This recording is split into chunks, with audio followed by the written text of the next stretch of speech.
kedua? Saya Pak. Oke, silakan. Video kedua.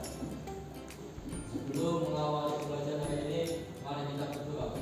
Doa mulai.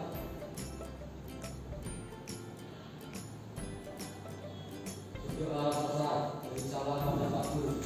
Assalamualaikum warahmatullahi wabarakatuh. Waalaikumsalam warahmatullahi wabarakatuh. Apa kabar adik sekalian? Oke, alhamdulillah. Sebelum kita mulai pelajaran, baik kita akan cek dulu ya. Abi duduk. Oke Pak. Oke, terus Alfian duduk. Oke, terus Anasa.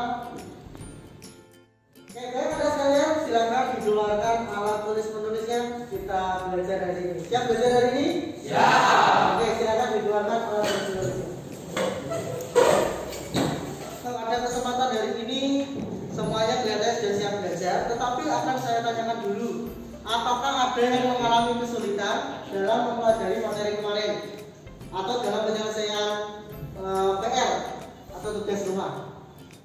Maksudnya minta informasi ke teman, diskusi gitu di rumah? Kita diskusi dengan teman dan dengan teman-teman juga. Oh gitu, bagus ya. Jadi sudah terselesaikan nanti? Ya sudah Pak. Oke, good job. Ya. Jadi salah satu contoh ya, Jan. Jadi jika mengalami kesulitan, jangan berhenti di situ. Ya, minta saran dari siapapun boleh ya. Dari orang tua, misalkan orang kamu bisa ya, atau dari teman. Ada grup WA juga tuh? Iya. Nah, kamu bisa bertukar pikiran di situ. Oke, ada sekalian, kita lanjutkan. Hari ini nanti kita akan belajar mengenai statistika. Ada yang tahu tentang statistika atau yang berkaitan dengan statistika? Ya, misalkan berkaitan dengan data terus statistika ya. Ya Pak. Pernah nggak ada ke balai desa misalkan? Nah ya, oke. Di balai desa di situ biasanya ada papan informasi yang menunjukkan jumlah penduduk, benar ya? Lalu kemudian ada posyandu. Setelah nanti kegiatan kita, yang pertama adalah Anda dapat mengidentifikasi dan membuat diagram lingkaran dan diagram batang dari sebuah data menggunakan media yang sesuai dengan kebutuhan masing-masing user. Yang kedua adalah membaca dan mengkomunikasikan diagram lingkaran dan diagram batang menggunakan media yang sesuai dengan kebutuhan. Rasanya saya juga pengen tahu sih sebetulnya apa sih yang kamu rasakan hari ini. Ya, sebelum kita mulai belajar ini, yang saya pengen tahu. Ini emosi apa sih? Rasa senang. Oke, good. Lalu kemudian yang ini kecewa. Ya, ingat ini kecewa. Oke. Berikutnya adalah sedih. Gambarnya apa? Nangis. Gitu ya. Lalu berikutnya adalah ya. Saya pengen tahu sebelum Anda belajar, saya pengen tahu apa yang Anda rasakan tadi. Oke, silakan gambar dalam kertas yang ada nanti silakan ditunjukkan ke saya sesuai dengan yang ada. Salah satu yang Anda rasakan. Karena nanti saya pengen tahu deh, kamu merasa perasaannya diangkat ya. 1, 2, 3. Oke, tunjukkan ke teman-temannya. Oke, terima kasih. Senang. Oke, bagus, senang. Ya, terima kasih, senang. Oke, ini ada satu ini. Nah, ini marah. Hari ini marah apa, Pak? Kehilangan uang Pak. Wow, kehilangan uang. Sudah kehilangan uang berapa nominal? 20.000. Kenapa harus menjadi marah kehilangan uang? Tahu Pak, baunya pengen marah aja Pak. Oh, gitu ya. Oke, jadi usahakan bahwa sesuatu itu harus kita sikapi dengan sebaik mungkin, ya. Ya, meskipun dalam kondisi kehilangan uang, tapi kita harus juga bersikap dewasa, ya. Nanti ya mudah-mudahan lah dengan kita berlapang dada, nanti kita akan diganti dengan yang lebih baik. Gitu ya, Kak, ya. Oke, tapi apakah Anda semua siap untuk bersenang hari ini? Ya. Oke, terima kasih. Jadi untuk yang masih ada yang sedih hari ini? Ya. Tidak ada ya? Oke, sudah satu tadi ya. Mudah-mudahan masih nanti cepat dapat gantinya. Kita doakan bersama-sama. Oke, baik Anda sekalian. Saya percaya bahwa kegiatan kita akan berjalan dengan baik kalau Anda semua merasa senang belajar pun demikian. Oke, adalah karena Anda sudah kelihatan senang semua ini, saya ingin di hari ini sebelum kita belajar juga, saya ingin Anda dalam situasi ke depan nanti itu supaya bisa berjalan dengan baik, perlu kita ada istilahnya kesepakatan kelas. Nah, kesepakatan kelas ini bertujuan untuk apa? Bertujuan untuk arah kita supaya kita bisa apa berarti saling monitoring apa? Saling mengawasi, kemudian saling menjaga satu sama lain. Nah, silakan di meja Anda sudah ada post-it. Nanti silakan ditanya. Ya langsung kalau sudah langsung ditempelkan di atas ini ya. Oke. Ya silakan.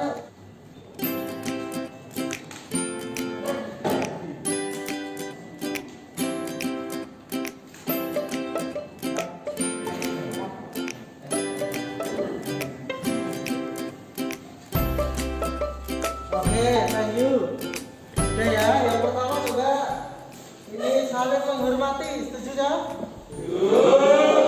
Menghargai sesama teman. Oke, bagus. Kemudian saling menghargai, saling membantu dalam hal apa ini? Tugas? Membantu dalam hal tugas, penyelesaian tugas? Membantu teman yang lain yang merasa belum paham. Oke.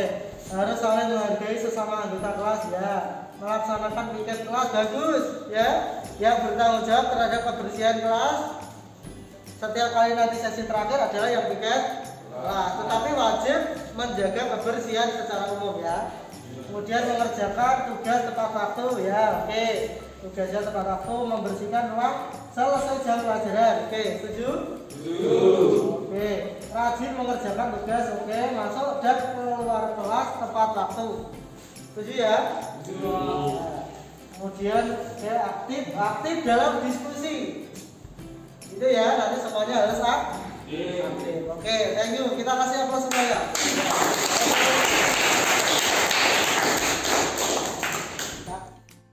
Sebelum kita lanjutkan, saya ingin Anda berkonsentrasi ya, supaya kita nanti bisa lebih belajarnya lebih maksimal ya. Teknik ini kita namakan dengan teknik stop. Stop itu artinya apa? Berhenti, menghentikan setiap aktivitas kita sejenak supaya kita bisa mengambil aktivitas yang baru. Semuanya nanti tolong mengikuti instruksi dari saya. Oke? Silakan duduk di tempat duduknya yang paling nyaman. Paling nyaman kan tempat duduknya. Silakan. Coba silakan tangannya ditaruh di atas lutut.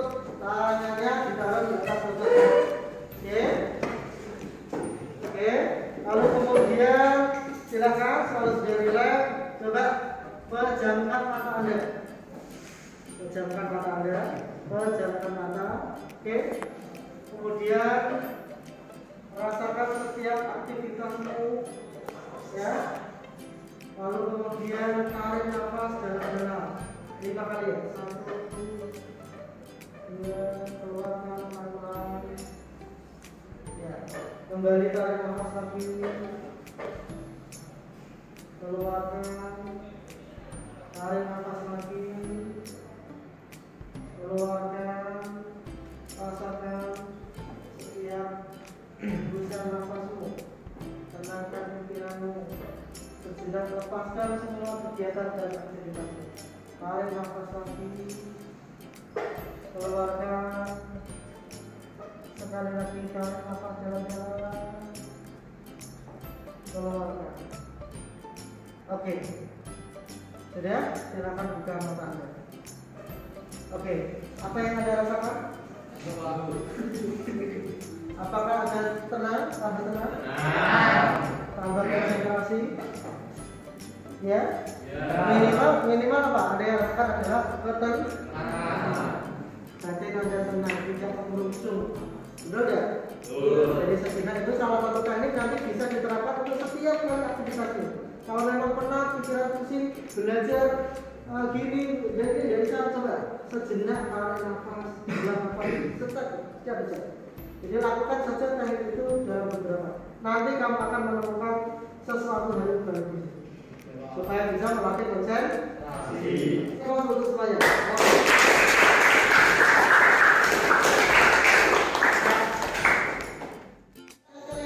Masuk kita pada kegiatan intinya, ya.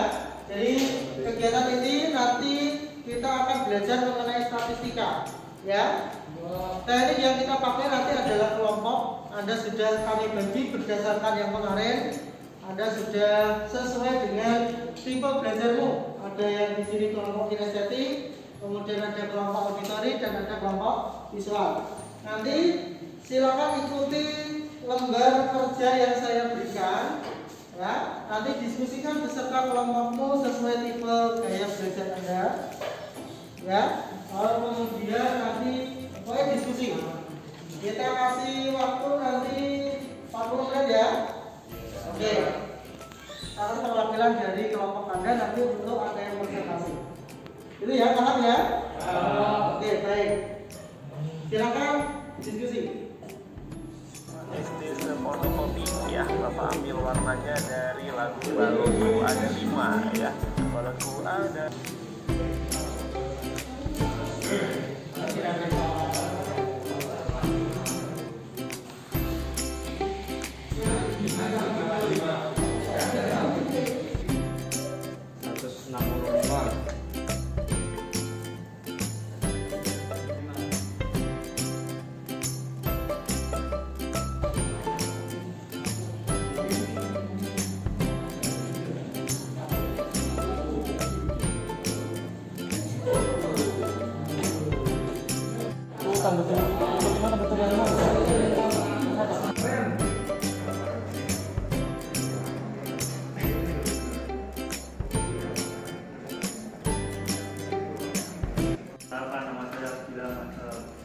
Ingin mempresentasikan jumlah data dari penelitian kelompok kami dengan data mengenai makanan. Makanan bakso banyak 22 orang, dengan soto 10 orang, pecel 5 orang, dan lontong 3 orang. Demikian dari presentasi saya. Lalu kemudian dimunculkan dalam bentuk diagram lingkaran. Hasilnya seperti apa? Sudah ditunjukkan. Sebesar 65%, dan soto 20%, pecel 10%, lontong 5%, Pak. Oke, terima kasih. Kita kasih aplaus. Kita kasih aplaus sekali lagi untuk Mas Dela. Kita di akhir sesi kali ini. Nah, kira-kira saya minta perwakilan 1 atau 2. Apa yang sudah dipelajari tadi? Silakan. Oke, silakan Mas. Saya sudah mempelajari tentang diagram lingkaran dan diagram data. Oke, diagram lingkaran dan diagram data. Oke, bagus. Berikutnya lagi adalah penting nggak kira-kira mempelajari materi itu? Siapa yang bisa memberikan komentar? Oke, silakan. Penting Pak, karena untuk memberikan informasi kepada masyarakat. Oke, bagus ya. Untuk memberikan informasi, jadi dimunculkan dalam bentuk diagram, gambar, apalagi didesain dalam hal yang bentuk menariknya. Lalu kemudian ada hambatan nggak kira-kira dalam mempelajari ini tadi? Ya, Pak. Oke, silakan. Kalau datanya banyak sulit untuk dibuat diagram. Oh gitu ya, kalau datanya banyak. Oke, kalau datanya banyak, itu bagaimana cara membuatnya? Nah, itu ada tekniknya. Mungkin sekarang belum, tetapi next ya, nanti kita akan pelajari bagaimana caranya untuk membuat data dalam jumlah besar. Bagaimana kita harus menyajikannya. Oke, gitu ya saya. Oke, baik teman sekalian, kiranya cukup untuk sesi pertemuan kali ini. Kita sebenarnya masih banyak hal yang perlu kita diskusikan, tetapi karena tidak terbatas waktu, bisa kita lanjutkan ya. Silakan soal-soal yang ada nanti dipelajari ya. Jangan lupa nanti untuk tugas berikutnya ada di Google Classroom ya. Terima kasih, kita akhiri sesi kali ini. Silakan mohon satu perwakilan siswa untuk memimpin doa. Oke, silakan Pak. Sebelum mengakhiri pembelajaran hari ini, mari kita berdoa. Doa mulai.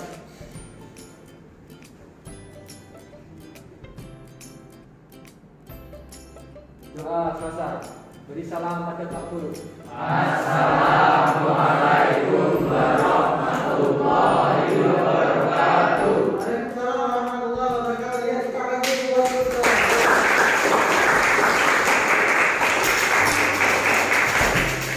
Oke, silakan. Pagi Pak. Pagi Pak. Pagi Pak.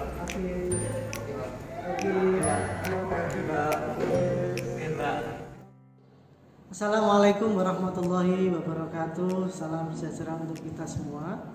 Ada beberapa hal yang perlu saya sampaikan setelah kami melakukan pembelajaran berdiferensiasi dengan menerapkan kompetensi sosial emosional. Jadi pada dasarnya keberagaman dari setiap murid itu harus selalu diperhatikan. Karena setiap peserta didik itu tumbuh di lingkungan dan budaya yang berbeda sesuai dengan geografis di mana tempat tinggal mereka. Jadi pembelajaran diferensiasi itu lahir sebagai usaha untuk menyesuaikan proses belajar di kelas untuk memenuhi kebutuhan belajar dari setiap individu peserta didik atau murid. Jadi kepedulian pada peserta didik yang berbeda secara dinamis itu harus dengan memperhatikan kekuatan dan kebutuhan dan menjadi fokus pembelajaran. Nah, peserta didik dinilai dengan berbagai cara sesuai dengan pertumbuhan dan perkembangannya. Adapun tujuannya dilaksanakan pembelajaran diferensiasi itu adalah satu, untuk memenuhi kebutuhan belajar peserta didik.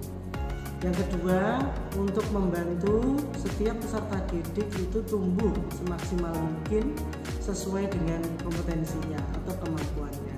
Sedangkan yang ketiga adalah untuk meningkatkan motivasi dan membantu tercapainya berbagai hasil dari pembelajaran yang telah dicapai.